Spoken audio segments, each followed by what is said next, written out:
ऋषिमुनियों की पावन धरती, देश धर्म का नाता है। कहते सारे लोग यही है, वो हमारी माता है। जाग उठो ओ भारतवासी, जाग उठो ओ भारतवासी, गौ पर छुरियां चलती है। बंद करो गौ माँ की हत्या, सारी जनता कहती है। बंद करो गौ माँ की हत्या, सारी जनता कहती है।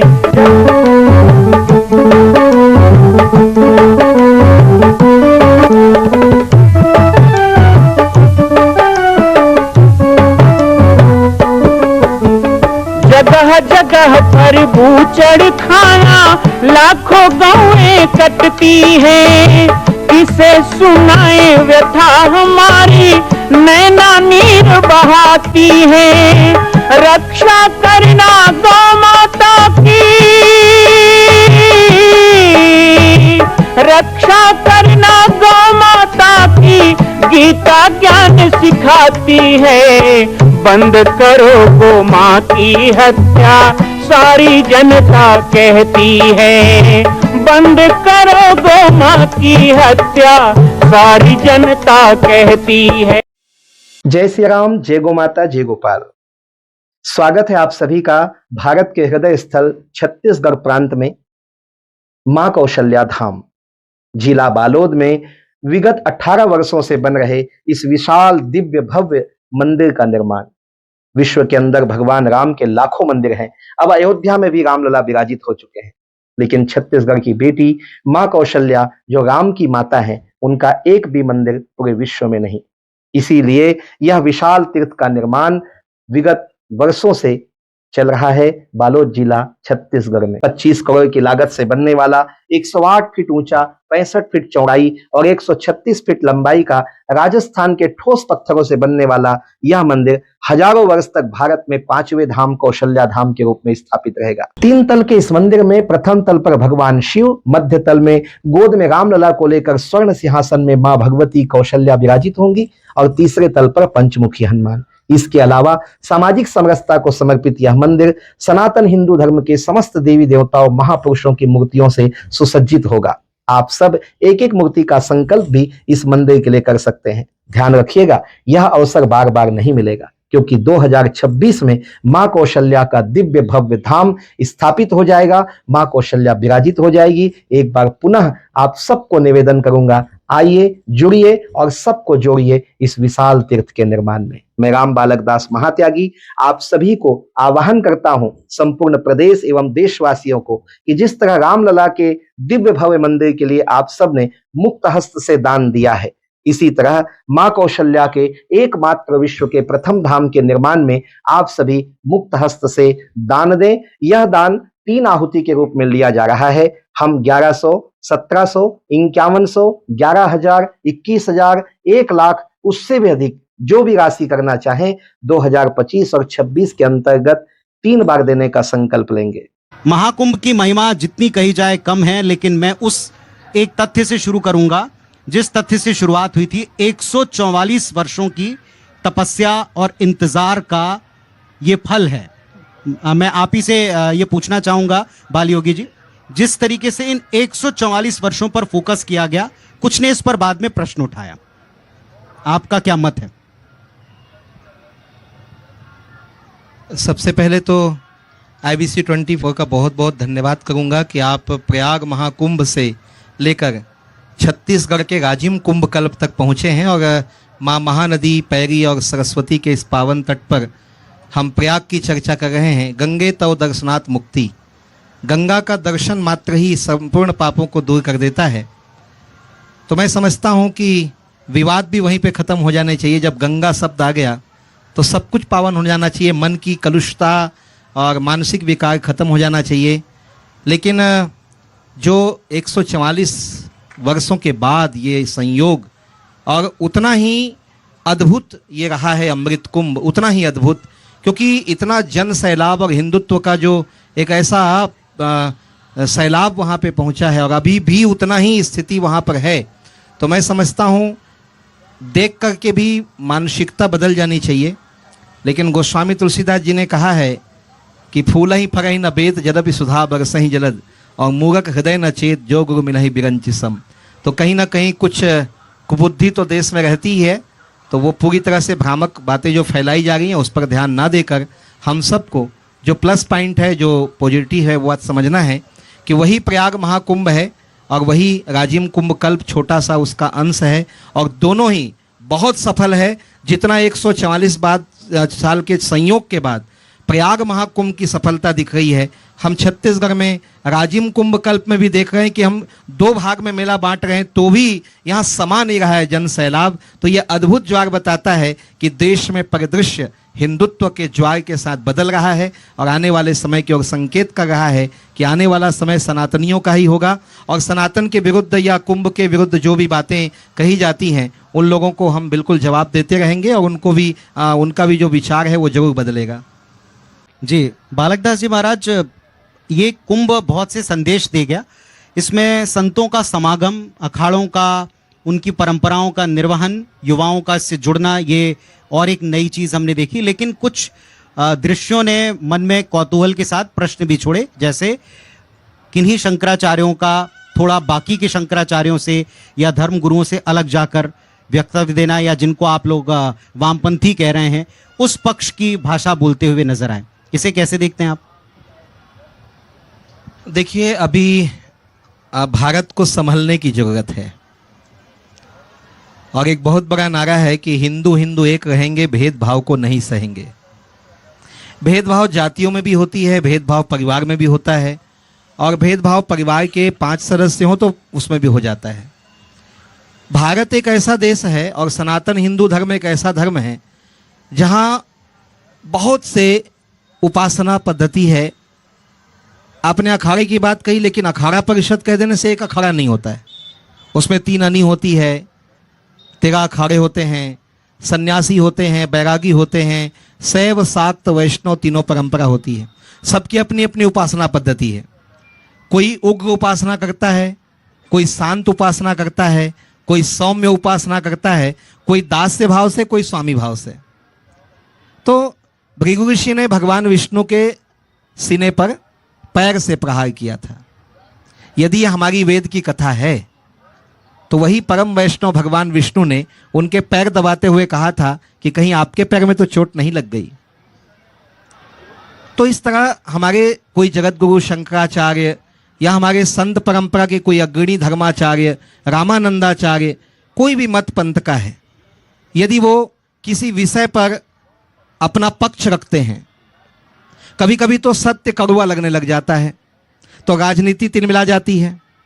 कभी कभी किसी मत पंथ पर कोई बात जब सत्य कटु बात पहुंचती है तो वो उस पर अपना प्रतिरोध व्यक्त करता है। तो हम लोगों को वहां पर यह नहीं लगना चाहिए कि हमारे धर्माचार्यों का मत कोई अलग अलग हो रहा है। और अभी जिस ढंग से घटना घटी, मैं ये नहीं कहूंगा कि कौन से शंकराचार्य क्या कह रहे हैं और किस विषय को लेकर कह रहे हैं, वो किसका मत पक्ष रखते हैं, लेकिन यदि हमारे देश के किसी शंकराचार्य, हमारे किसी परिवार के संत पर किसी प्रकार का कोई भी व्यक्ति आक्षेप करता है तो हम उसका विरोध करने के लिए जरूर एक है कि हमारी संत परंपरा पे उंगली ना उठाई जाए। बहुत अच्छी बात। देखिए एक लाइन यहाँ पे महाभारत का कहूंगा। महाभारत में 5 पांडवों पे कौरवों ने कितना अत्याचार किया, लेकिन एक बार जब कौरव संकट में पड़े तो युधिष्ठिर ने कहा कि यहाँ हम भाई के पक्ष में जा रहे हैं और अपने भाइयों को बचाया। मतलब उन्होंने भी इस बात को मान रखा कि जब परिवार की बात आती तो हम एक है। तो चाहे हमारे शंकराचार्य हो, आज किसी शंकराचार्य के नाम में कार्टून बना दिया गया, किसी शंकराचार्य को कांग्रेसी बता रहे हैं, किसी को, ये गलत है। देखिए वो उनका विषय है। मैंने कहा ना, कोई उग्र भाषा बोलते हैं, कोई शांत भाषा बोलते हैं, कोई सरकार पे कटाक्ष कर देते हैं। इसका मतलब ये नहीं है कि कोई सत्य के विरुद्ध में जा रहा है, परंतु इस तरह के अवसर नहीं देने चाहिए, उत्पन्न नहीं होने देने चाहिए, क्योंकि आप सभी मार्गदर्शक हैं, ऐसा लगता है। मार्गदर्शक हैं लेकिन बहुत हैं, और बहुत होने के कारण कहते 4 बर्तन हो तो आवाज आ जाती है। हमारा सनातन हिंदू समाज का संत परंपरा बहुत बड़ा है, एक मंच में लाना बहुत मुश्किल है, लेकिन जितने मंचों में हैं वही मंच जो है हमारा रक्षा कवच भी है सनातन का, उन्हीं से हम सुरक्षित भी हैं। इसलिए अपने ही कवच को हमको तोड़ना नहीं चाहिए। बहन भूमिका ने जो कहा, मैं थोड़ा सा उसमें एक बात रखूंगा और ये बिल्कुल वास्तविक है जी। कि यदि फैशन के लिए हम पाश्चात्य संस्कृति को युवा ओढ़ रहा है, फैशन की दौड़ में बाहर की संस्कृति को वो अपने ऊपर समाहित कर रहा है, वो 4 दिन में हट सकता है। जैसा आपने कहा कि क्या फैशन के लिए कंठी पहनना, तिलक लगा लेना, हरे कृष्णा गा लेना, ये कितना दिन रहेगा? ये फैशन है, कुछ दिन में चला जाएगा। लेकिन मैं ये नहीं मानता बिल्कुल। कारण ये है कि जो विदेशी संस्कृति है वो फैशन के रूप में आएगा, लेकिन उसका जड़ नहीं है, उसका मूल नहीं है, वो चला जाएगा कुछ दिन में। जैसे जा रहा है, लोग अब वापस लौट रहे हैं। लेकिन यदि हमारी संस्कृति, हमारी तिलक छाप, हमारे हरि नाम के तरफ फैशन के नाम पे भी लोग आ जाएं, तो कहा गया, कबीर ने कहा है कि खेत पड़े ते जाम हैं उल्टे सीधे बीज। वो हमारे मूल में है, वो हमारे लोग हैं, वो संस्कार हमारे खून में है। एक न एक दिन वही संस्कार मूर्त रूप लेगा और वो युवा वापस उसमें आएंगे, इसलिए बहुत जरूरी। मैं आपकी बात का पूर्ण समर्थन करता हूं महाराज जी। और अभी जितने सेशंस हुए हैं संगम के यहाँ, और आपकी जानकारी में एक बात मैं और जरूर ध्यान में डालना चाहूंगा कि ऐसा ही हमने महाकुंभ कॉन्क्लेव माँ क्षिप्रा के तट पर भी किया, उज्जैन में भी किया। वहां भी संतों को हमने मंच के ऊपर बुलाकर उनका अभिमत जाना, और हमने उस दृश्य को सामने रखते हुए बात की कि जहां युवा पीढ़ी, बच्चे, छोटे छोटे बच्चे अपने बुजुर्गों को व्हील चेयर पर चार्टर्ड विमान में बिठाकर वहां तक ले जा रहे हैं, उनको स्नान करा रहे हैं। जहां हम ये कहते हैं कि कमरे में झांकने वाले बच्चे नहीं, वहां इसी पीढ़ी में ये गैप भी कम होता दिखाई पड़ा है। अपने बाबा को, दादी को ये स्नान कराते हुए, माता पिता को ले जाते हुए दिखाई, तो अच्छा भी बहुत कुछ हुआ है, क्योंकि इसका जड़ है। हाँ। ये भारतीय संस्कृति है, ये जड़ से जुड़ी हुई संस्कृति है। वो भले ही दिखावे के लिए आएगा, लेकिन छाप छोड़ के जाएगा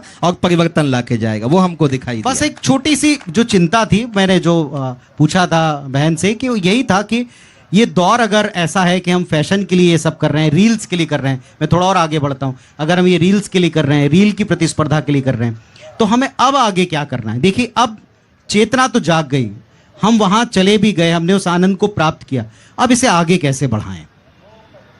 आगे बढ़ाने के लिए देखिए, अभी एक परिवर्तन, आपने कहा रील्स बनाने के लिए, तो रील्स बनाने के लिए सही, लेकिन एक और चीज हमको देखने को मिला 2024 में, कि जब अयोध्या में रामलला की स्थापना होने वाली थी जी, और पूरा देश जब राम रंग में रंग गया, और मेरे झोपड़ी के भाग खुल जाएंगे गीत जब गुनगुनाने लगे सब बच्चे, बूढ़े, बालक, युवा, तो शादियों के डीजे में भी जय श्री राम का नारा गूंजा, और वहां पे भी घर घर भगवा छाएगा, राम राज फिर आएगा। वो एक बीच में थीम बना। माने लोग अब मूल संस्कृति को समझने लगे हैं कि हमारा सम्मान कहाँ है, हमारी संस्कृति कहाँ है। बात आई, बहन ने भी कहा, पूज्य राधे बाबा जी ने कहा, हमारे सरकार जी ने भी कहा कि ये जितनी बातें हैं इसको जड़ से जोड़ना है। हम आज नदी के तट पे क्यों बैठे हैं? इस खुले आसमान में, रेत में हम क्यों घूम रहे हैं? नदी के तट में जाना, तीर्थों में जाना, गंगा का स्नान करना, भगवान का पूजन करना, ये सब मूलतः हमको संस्कृति से जोड़ता है। यदि युवा आज रील्स बनाने के लिए फैशन के नाम पर, या चलो एक प्रवाह में बढ़ करके भी आ रहे हैं हिंदुत्व की ओर, तो उसको स्थायी कैसे बनाया जाए ताकि वो मिटे मत अमिट हो जाए और वो आने वाले पीढ़ी में छाप छोड़ जाए। तो इसके लिए सचमुच बहुत बड़ी जिम्मेदारी हम संतों के कंधे पर है, भारत के कथाकारों पर है। और मैं बहुत बहुत धन्यवाद दूंगा IBC 24 को और आप जैसे और भी चैनलों को। यह आप लोगों की बहुत बड़ी जिम्मेदारी है कि नेगेटिव ना दिखा करके हर बार पॉजिटिव दिखाना है। कुछ नेगेटिव हो, आज ढूंढ ढूंढ करके कमी दिखाई जा रही है, आप ढूंढ ढूंढ करके अच्छाई दिखाइए ताकि कमी का विलोप हो जाए। महाराज जी, आपका आदेश सर आंखों पर, और ये हम पहले भी करते आए हैं और आगे अब और तीव्रता के साथ कर सकते हैं, जैसा आपका मार्गदर्शन है। मां कौशल्या के धाम का निर्माण प्रारंभ हो चुका है, अब 2026 में पूर्ण होने वाला है। अरे अंगद हनुमान नहीं तो गिलहरी तो बनिए। एक छोटा सा संकल्प आप अपने मां भगवती के लिए नहीं कर सकते हैं? यदि आप राम भक्त हैं तो मैं चाहूंगा कि मां कौशल्या के धाम के निर्माण के लिए आप अपने जीवन का एक अंश जरूर समर्पित करें। आइए हमारे नीचे चल रहे व्हाट्सएप नंबर और अकाउंट डिटेल पर संपर्क करके अपने जीवन का एक अंश लगाकर आप भी पुण्य के भागी बने। मैं राम बालक दास महात्यागी, मां कौशल्या धाम, जिला बालोद, छत्तीसगढ़ से। मां कौशल्या की पावन जन्मभूमि छत्तीसगढ़ प्रांत में बालोद जिला में स्थित है श्री सर्वसिद्ध शक्तिपीठ जामड़ी पाटेश्वर धाम। परम पूज्य सद्गुरुदेव राजयोगी बाबा जी की तपस्थली श्री पाटेश्वर धाम और विश्व के अद्वितीय मां कौशल्या जन्मभूमि मंदिर निर्माण का दर्शन करने और इसी प्रकार समसामयिक विषयों पर अपना ज्ञान वर्धन करने के लिए और 10,000 गायों के लिए बनने वाले श्री हनुमान नंदीशाला गो अभ्यारण्य का समाचार प्राप्त करने के लिए आप सभी देखते रहें YouTube चैनल पर राम बालक दास, और हमारे चैनल को आप सभी सब्सक्राइब करें, घंटी का बटन दबाएं ताकि आप सूचनाओं से जुड़े रह सकें। जय श्री राम, जय गौ माता, जय गोपाल।